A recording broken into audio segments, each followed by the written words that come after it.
Previously on Daddy to Daughter. Sanctification to me is not so much you're so super holy and you're so super deep. Sanctification is the uniqueness that makes Eric who he is and make Lika who she is and make Sally and Johnny and who make them uniquely who they are.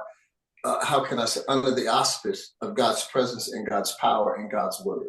It uniquely identifies my DNA and it puts me in contact with my DNA so I can be in contact with myself.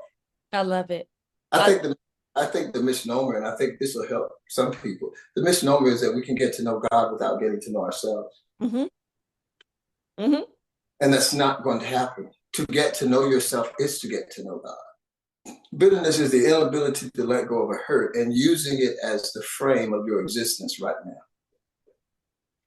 And I can't go into another relationship because I'm still so bitter at my first wife, second wife, third boyfriend, first boyfriend. I still have these things. So what you do is bitterness makes you put undue pressure on relationship that is not necessary to make the relationship successful. Because bitterness always wants you to be safe. It always wants you to put yourself in a position where you're always in the advantage. Because you're bitter because at some point you felt helpless and you were not at the advantage. I had to make, life to me is about choices. And here's the choices that you make as a believer. I'm speaking to those of us that have a relationship where you're sure and embrace the Creator. You have to make a choice. And that is, you have to choose whether what you do is more fruitful or what he does through for you brings more fruit to your life. Mm-hmm. So a lot of times it's not, the difficulty is not the decision because I think most of us make the decision to be different. Mm-hmm. We just don't make the decision to go through the difficulty. Mm-hmm. We were given this example, the gift of Yeshua, to show us how to get through it. And how he got through it was purpose, literally. Bottom line. He was centered in his purpose. For this purpose was the Son of God manifested. The devil, Jesus, Yeshua understood that the purpose of my life is to destroy the works of the devil. How can you destroy his works if you've never experienced them? And so we as believers, we have the same mission. And the thing about it is, most of us want to destroy the works of the devil on other people, but I think we should do it in our home first.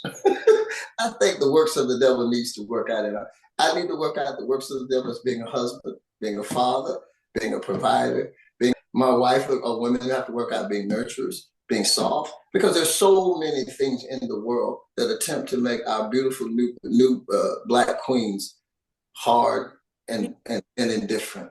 Yeah. Ladies, don't lose your femininity. And when I say femininity, I don't mean soft on situations that violate you. I'm talking about keeping your softness and keeping your vulnerableness and finding an individual that you don't have to be the executive. You don't have to be that you can be who you are and feel safe in that place. Now, in order to do that, you got to find the right kind of person. And the right kind of person has got to be safe by himself before you can be safe with him. 100%. If he's suspect by himself, don't marry him. Don't get involved. Please just don't. Just because y'all both on different journeys and dealing with two different kinds of pain, and we're not sure what state he's in, and we don't know what state you're in. And we're talking state as far as your being, and we're talking about state as far as where you live. Because you could be as far away as California from New York in your thinking because you have expectations. Why do you expect him to be a man when you can't define it? My goodness. How do I expect you to be a wife when I can't define it? A woman.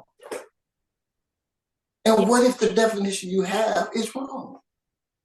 Do you treat him according to your definition, or do you acquire another definition? And that's what Yeshua offers us, another definition.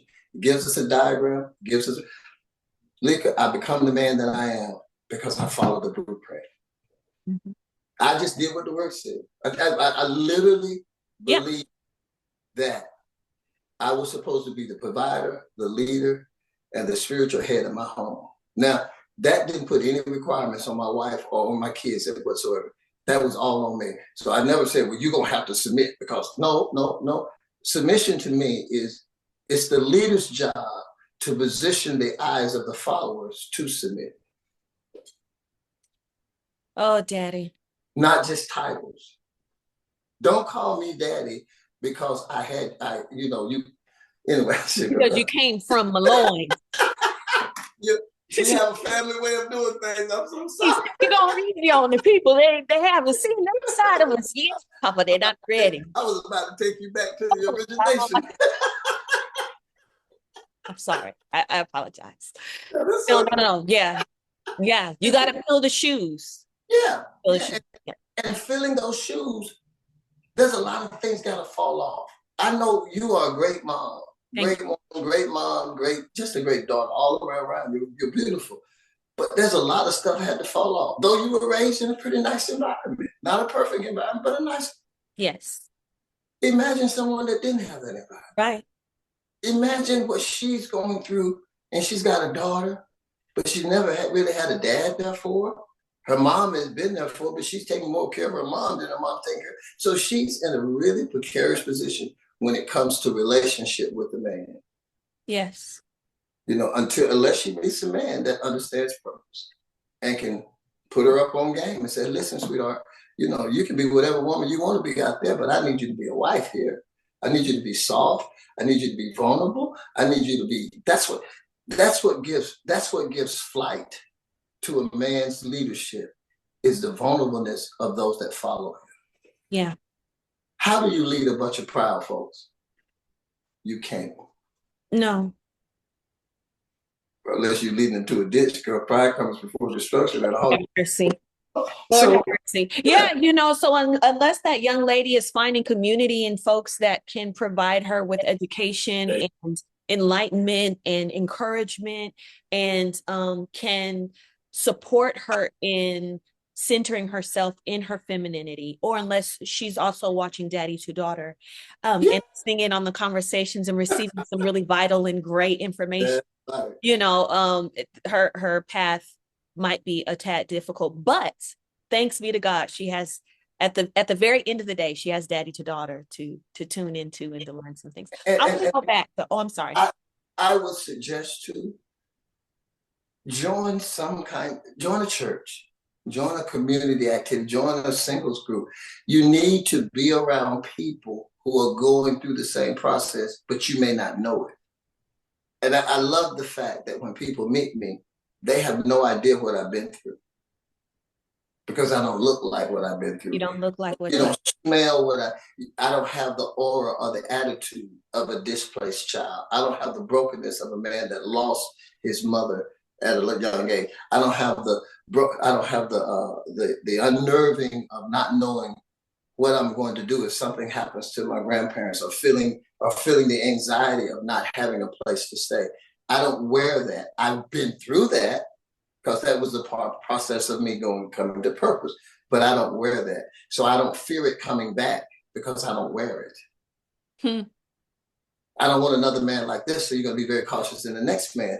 Well, why would you even consider your diagram from that last man?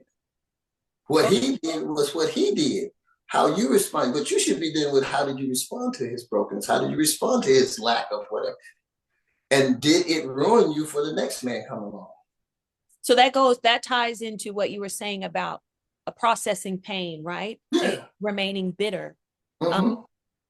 But being able to take the face off of what you went through, take the gender off of what you That's beautiful. And apply. Man, that's so good, Papa. That's so good. Okay. But I want to go back because you said something that I thought was so rich. What's that? And essentially you were speaking to Yeshua's experience here on earth, and how in order for him to be an example of us, he would have had to be faced with the same things that were faced, right? My mind, for some reason, I feel like it was something you said, but it was something you said, but it's okay. I'm still going to be able to find it. Essentially, because he found so much purpose in everything that he experienced, there was no shame in what he went through.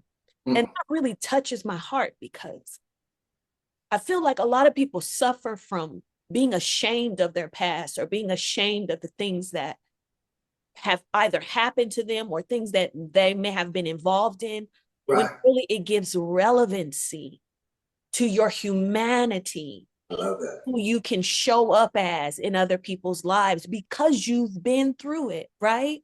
So That's there's right. no need to sanitize your past. That was one of our past conversations. There's no need to sanitize your past because Mhm. your past gave you purpose. It Right. centered it. Hopefully, you allowed it to push you forward into your purpose. And you should not that you need, go around telling everybody that you got a really high body count or Right, right, spank right, right. somebody or You don't you need to rob go, some old uh, people or get up. whatever it is. That's not necessarily a story you need to tell everybody all the time, but Right. also don't be ashamed to tell your story. Don't be ashamed to share whatever it is that you've experienced, because again, it gives relevancy to Mhm. your voice and to your identity and to who the creator has already created you to be, and you finding yourself in the creator. Right. And also, it removes selfishness. Oh, that's good. Because we like our story. We like our story. Pristine and pretty. Because we don't really embrace that there have no temptation taken me or you, but such is common to man. Common. But we like to believe that our experience was so uniquely different and our pain was so uniquely painful. How can I ever forgive or forget that situation? How can I remove the face of the individual that left me with kids or the individual that hurt me or stole from me or whatever? It's easy. When you don't have a vision for your future, you're locked into the losses of your past. When you don't have a vision for your future, you're locked into the visions of your past. To the losses of your The past. losses of your past. Right. You think about it, the people you meet, when you talk to them, like for example, when we get into, we don't really talk about our defeats. We never really celebrate moments of brokenness or whatever, but we always got moments of, okay, hey, this is what we did. And most of us, especially when it comes to relationship, nobody is going to get in a relationship with you because they feel sorry for you. No. Okay, you grew up in the hood, you had a rough, oh, get over it, bro. You're 40 now. Handle your business. Okay, your dad wasn't there for it. Okay, sis. Then you got a kid, you got 2 kids, and now you done met this gentleman who's a very eligible bachelor, but now you're bringing that stuff to him because you won't let it go. You're bringing that stuff to her because you won't let it go, and you won't rewrite it. And again, the whole concept is, I got to get rid of the faces from the places. If I can take the face out and extract the growth that I got from it. It's like I think I was talking to my wife, talking to your mom, mm-hmm. and I was telling her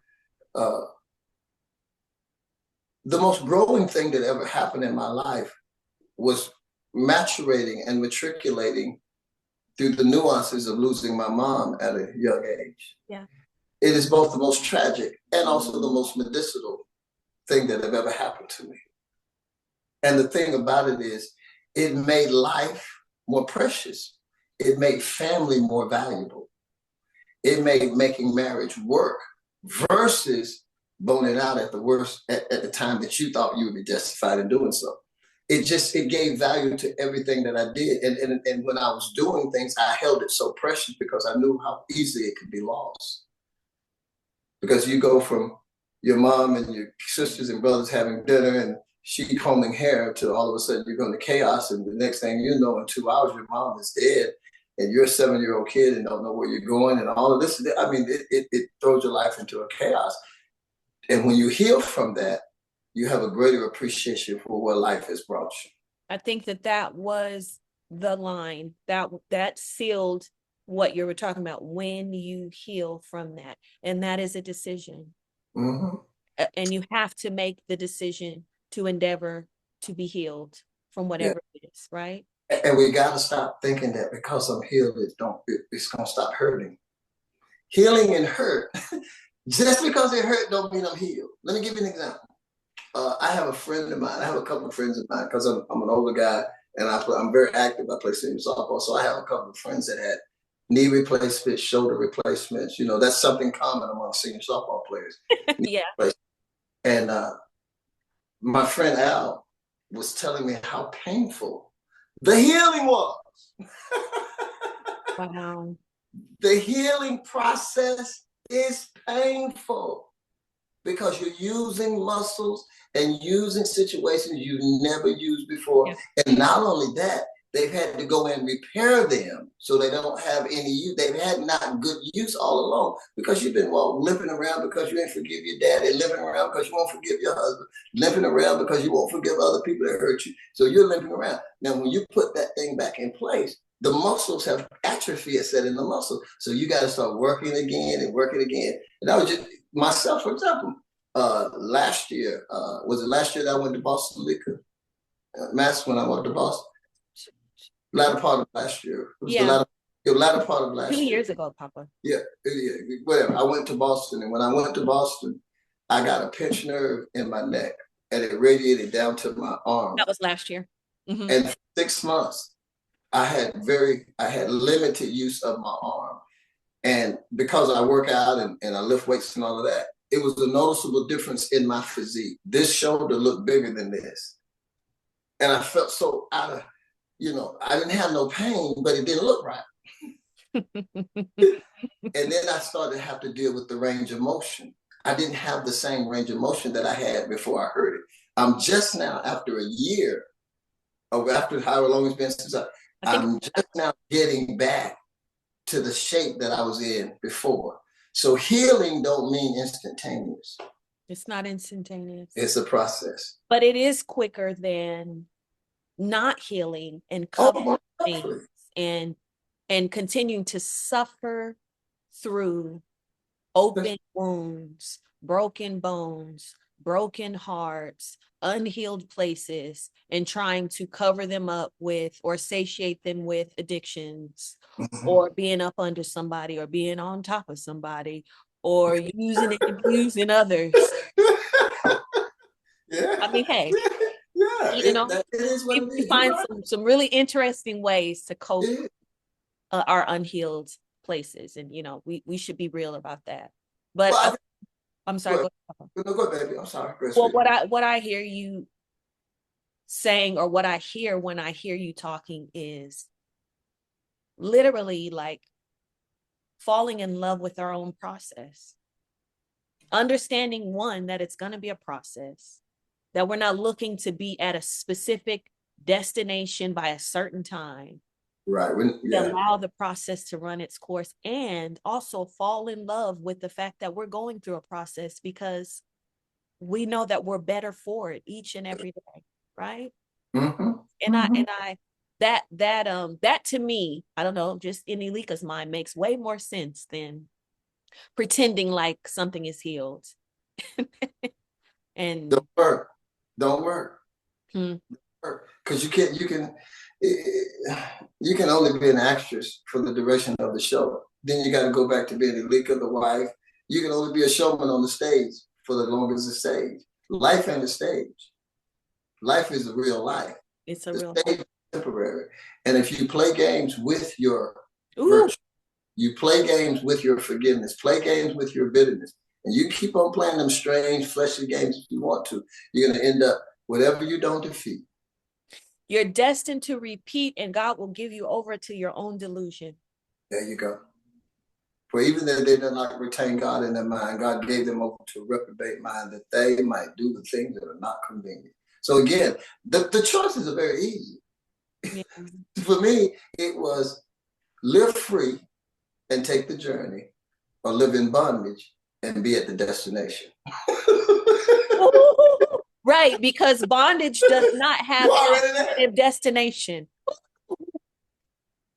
Live free and enjoy the journey, or live in bondage and enjoy the destination.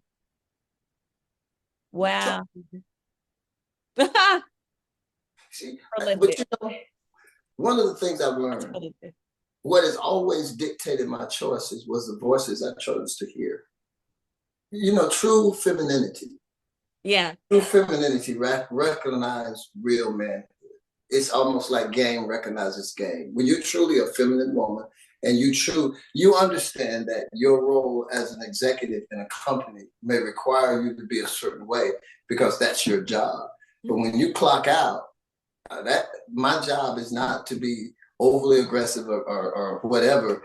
It's my job to fall back into my femininity so that when a gentleman does give me a compliment, I can hear it. Now, if you wasn't in tune with your femininity, what the old dude, blood snaps, what the hell? Why, what he's speaking to me for?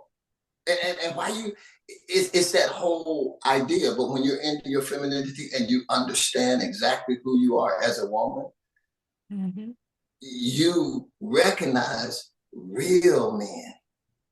Yeah. It's almost like, yeah, he's a real one. Or you recognize, oh, yeah, he Willie Lump, he just fell off the turnip truck. He ain't about nothing. Willie Lump. He let the door go in my face. He didn't compliment me right. He complimented me in a lustful way. Wow, girl, you bending over like that. That doesn't cater. But the fact he says, my God, you're beautiful. Can I help you? That was like, okay, he's taking his role to be a helper and a provider, and you're taking your role and you're submitting to it and not taking it as an offense because you're healed. You're on the journey of healing. No, how could I take that as you want to help me? You don't even know me. You're not asking me for nothing. You just want to just do what I know you were prompted to do because you're getting masculinity. I love this moment. I love it. I think that this is beautiful. Because you're whole. A whole woman can't see that. I mean, a broken woman can't see that. They see everything from a defensive standpoint. A broken man can't recognize a feminine woman. They see everything from a broken place. But if we could all just fall back and fall into our roles. Who teaches a man how to be a husband? Your wife. The Bible gives you the diagram, but the Bible gives you the bones, but the wife puts the shingles and the decorations. Who teaches a woman to be a wife? Her husband. Where you go into the relationship already making up your mind what you ain't gonna do. Right. And that's a miserable place to live in a marriage if you're a woman that's fulfilling the mandates of femininity and you're dealing with a man that won't take care of his masculinity. Or you're introduced and you're having your masculine and you're dealing with a woman that won't take care of her femininity. It's a hard task to make. It's a hard relationship to make work. But when you get comfortable in your calling and safe. Comfortable in your calling and find safety in your calling. Yeah, feeling safe to be masculine, feeling safe to be okay. Well, baby, whatever you want, baby. What can I take? What you need, baby? Let me tell you what. Anything you want. I could take my wife and say, go in this store and get anything you want, and I know she's not gonna pick up nothing for $10,000. I know she ain't. Right. What car you want? She's not gonna say, well, I want $500,000 Rolls. She's not gonna say that because her femininity won't let her take advantage of my masculinity. Now, if she's not feminine and she's faking it, she's gonna be a hustler. I want to park here. The integrity, not the put on, not the cloak, not the cover up, not the pretend, not the mask, not the costume. Right. Her femininity, the integrity of her femininity will not allow her to take advantage of the integrity of your masculinity. That's it, bro. I love that. Won't. And vice versa. And vice versa. A man, for example, a man wants a woman to do anything that she doesn't want to do.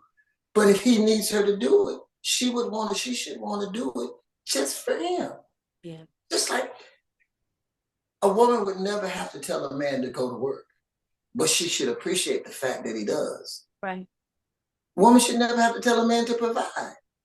But if he does it consistently, she needs to show in a feminine way that that's appreciated. And I know going out to work ain't easy. I know you do a lot of things. If I had a dime for the things that I have done since I've been a husband and a father that I didn't like, I would be a rich man. You'd be a millionaire.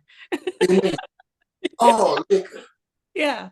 And you can, even as a single mom. Or as I was going to say, I mean, as a whole like mom. that's relationship, though. Successful relationship. It's going to be a bunch of stuff that you don't want to do, or even feel like you necessarily need to do. But it's like, okay, well, this person says they need this. This is what they need, so I'm going to give them what they need. And I'm going to give it to them as if I want to give it. Because the giving from your whole heart is a thing we don't really like to deal with. Yeah. We like to, giving to me is not what leaves my hand.